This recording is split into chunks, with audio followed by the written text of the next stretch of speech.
కిలికియా ప్రాంతం కూడా అంతే. వీరు వాదించేటువంటి వారు. అంతకుముందు ఎందుకు ఆ పేరు? వీరు స్టెఫనుతో వాదించారు. వాదించటమే కాదు, అతనిని చంపేశారు.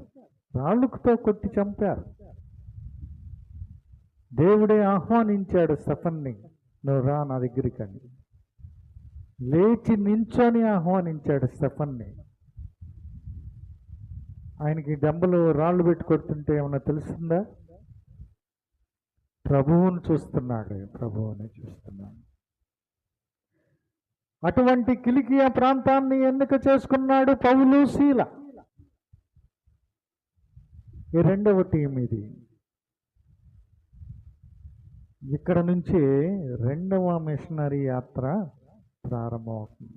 మనం 14, 13 అధ్యాయాలంతా మొదటి మిషనరీ యాత్ర.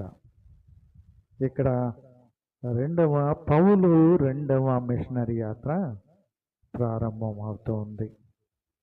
సంఘము, అంతకుముందు ఉన్నటువంటి సంఘము స్థిరపరచబడాలి. దేవుని యేసుక్రీస్తు రక్తము ద్వారా చిందించబడి ఏర్పరచబడినటువంటి సంఘము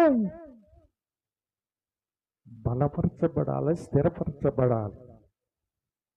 దానికోసము 2 టీములుగా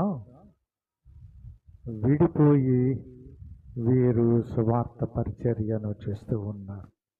దానికోసము అర్పించుకున్నారు వీరు.